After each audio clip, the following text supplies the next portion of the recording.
Hi, is my friends. എല്ലാവർക്കും black Tollywood ചാനലിൻ്റെ പുതിയൊരു വീഡിയോയിലേക്ക് സ്വാഗതം. എന്തുണ്ട് വിശേഷങ്ങൾ? എല്ലാവർക്കും സുഖമല്ലേ? എല്ലാവരും ഹാപ്പിയല്ലേ? ഹാപ്പി ആയിട്ടിരിക്കുക. Anything happy life first go on always പോസിറ്റീവായി. എമ്പുരാൻ, അങ്ങനെ എമ്പുരാൻ മൂവി ആദ്യ ദിനം തന്നെ കാണുവാനായിട്ടുള്ള അവസരം ലഭിച്ചു. ഫസ്റ്റ് ഓഫ് ഓൾ സിനിമയിലേക്ക് വരുമ്പോൾ ഈ സിനിമ കണ്ടപ്പോൾ അല്ലെങ്കിൽ നമുക്ക് പെട്ടെന്ന് എനിക്ക് തോന്നിയത്, ഈ സിനിമ ഇങ്ങനെ കണ്ടുകൊണ്ടിരിക്കുമ്പോൾ ഒറ്റ വാക്കിൽ നമുക്ക് തോന്നി നമ്മുടെ മലയാള സിനിമ ഇത്രയേറെ ഡെവലപ്പായോ, അല്ലെങ്കിൽ നമ്മുടെ മലയാള സിനിമയ്ക്കും ഇങ്ങനെയൊക്കെ സാധിക്കും എന്നുള്ളൊരു ചിന്തയാണ് സിനിമ കണ്ടപ്പോൾ എനിക്ക് തോന്നിയത്. അതിന് ഡയറക്ടർ രാജുവേട്ടൻ്റെ ഒരു ബ്രില്യൻസ് ആണ് നമുക്ക് മനസ്സിലാക്കാൻ സാധിക്കുന്നത്. കാരണം ഓരോ സീനുകളും ഓരോ ഫ്രെയിം ബൈ ഫ്രെയിമും നല്ല രീതിയിൽ, നല്ല ക്വാളിറ്റിയിൽ, അല്ലെങ്കിൽ ഇത്രയേറെ ബഡ്ജറ്റ്, ബിഗ് ബഡ്ജറ്റ് ചിത്രമാണ്, അത്രയേറെ ബഡ്ജറ്റ് ഇറക്കിയിട്ടുണ്ട്, അത് നമുക്കറിയാം. പക്ഷെ അത് ഒരിടത്തും അനാവശ്യമാക്കാതെ കറക്റ്റായിട്ട് ഓരോ സീനും വേണ്ടത് കറക്റ്റായിട്ട് എടുത്തു വെച്ചിട്ടുണ്ട്.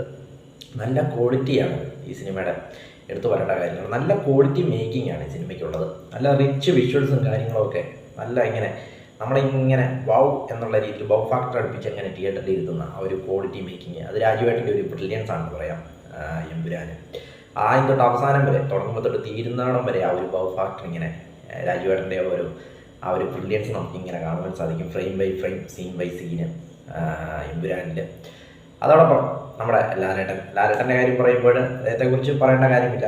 ഏത് റോള് കൊടുത്താലും അനായാസമായിട്ട് ചെയ്തിട്ട് പോകുന്ന ഒരു മഹാനടനാണ് അദ്ദേഹം.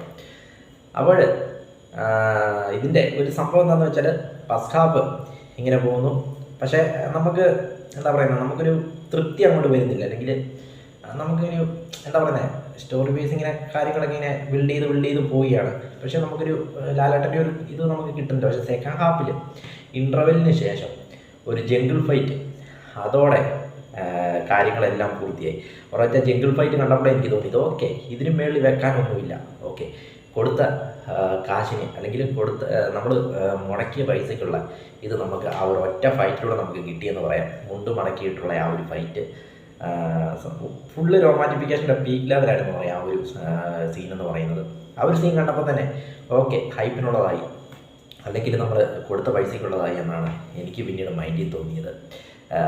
ഏതായാലും ഫസ്റ്റ് ഹാഫ് നോക്കുമ്പോൾ കുറച്ച് സ്റ്റോറി വൈസും കാര്യങ്ങളൊക്കെ നമ്മൾ കുറച്ചൊന്ന് സ്ലോയിലാണ് സ്റ്റാർട്ട് ചെയ്യുന്നത്. പക്ഷേ സെക്കൻഡ് ഹാഫ് ഇൻ്റർവെല്ലിന് ശേഷം പടം നിന്ന് കത്തുകയാണ്. ഓരോ സീനും, പ്രത്യേകിച്ച് മഞ്ജു ചേച്ചിയുടെ സീൻ വരെ നമുക്ക് റൊമാൻറ്റിഫിക്കേഷൻ വരുന്നുണ്ട്. അമ്മാതിരി ആണ് പ്രസൻറ്റ് ചെയ്തിരിക്കുന്നത്. പിന്നെ മറ്റ് കഥാപാത്രങ്ങൾ, ടോബിനോ ആയിക്കോട്ടെ, അതോടൊപ്പം സായികുമാർ, വൈജു ചേട്ടന്, അപ്പോൾ എല്ലാവരും അവരവരുടെ റോളുകൾ വളരെ മനോഹരമായിട്ട് ചെയ്യുന്നെന്ന് പറയാം. രാജുവേട്ടനുണ്ട്, എല്ലാവരും അവരുടെ റോള് മനോഹരമായിട്ട് ചെയ്യുന്നു. പ്രത്യേകിച്ച് ഫൈറ്റാണ് എനിക്ക് ഏറ്റവും ഇഷ്ടപ്പെട്ടത്. ഫൈറ്റ് കൊറിയോഗ്രാഫി ചെയ്തിരിക്കുന്നത് ശിവ മാസ്റ്ററാണ്. അപ്പോൾ അതൊക്കെ വളരെ മനോഹരമായിട്ട്, പ്രത്യേകിച്ച് ജംഗിൾ ഫൈറ്റ് അതൊന്നും പറയുന്നില്ല. അതിന് മോളി വെക്കാനായിട്ട് ഇനിയൊരു സംഭവം വരുമോ എന്ന് പോലും ഡൗട്ടാണ്. അതുപോലെയാണ് ചെയ്തു വെച്ചിരിക്കുന്നത്.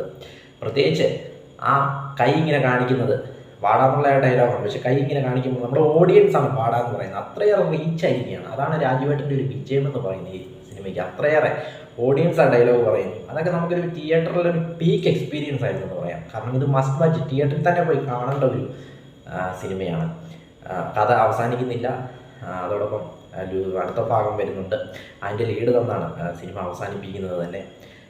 ഏതായാലും തിയേറ്ററിൽ പോയി തന്നെ എൻജോയ് ചെയ്യേണ്ട ഒരു സിനിമയാണെന്ന് പറയാം എമ്പുരാൻ. കഥയും ഇനിയും അവസാനിക്കുന്നില്ല. സ്റ്റീഫൻ നെടുമുള്ളി ഇനി ആരാണെന്നറിയാൻ മൂന്നാം ഭാഗം കൂടി നമ്മളിങ്ങനെ കാത്തിരിക്കണം. ഏതായാലും അബ്രഹാം ഖുറേഷിയായിട്ടും സ്റ്റീഫൻ നെടുമുള്ളിയായിട്ടും മാറി തകർക്കുമ്പോൾ ഇങ്ങനെ ഓരോ സീനും നമുക്കിങ്ങനെ റൊമാൻറ്റിഫിക്കേഷൻ ആയിരുന്നു, ഗൂം സോങ്സ് ആയിരുന്നു. ലാലേട്ടൻ്റെ ഇൻട്രോ തന്നെ വളരെ അടിപൊളിയായിരുന്നു. ഏതായാലും നല്ല രീതിയിലാണ്, പ്രത്യേകിച്ച് BGM കാര്യങ്ങളൊക്കെ ദീപക് ദേവ് നല്ല രീതിയിൽ ചെയ്തിട്ടുണ്ട്. രാജുവേട്ടൻ മലയാളത്തിൻ്റെ പ്രാഞ്ചിനെ വെച്ച് ഇന്ത്യൻ സിനിമയ്ക്ക് നൽകിയ, അല്ലെങ്കിൽ പാൻ ഇന്ത്യൻ സിനിമയ്ക്ക് നൽകിയ ഒരു സംഭാവനയാണ് എമ്പുരാൻ എന്ന് പറയും. വീഡിയോ ഇഷ്ടപ്പെട്ടാൽ ലൈക്ക് ചെയ്യുക, ഷെയർ ചെയ്യുക, കമൻറ്റ് ചെയ്യുക, സബ്സ്ക്രൈബ് ചെയ്യുക. വീണ്ടും പുതിയ വീഡിയോ കാണാം. അതുവരെയും ടേക്ക് കെയർ, ബൈ.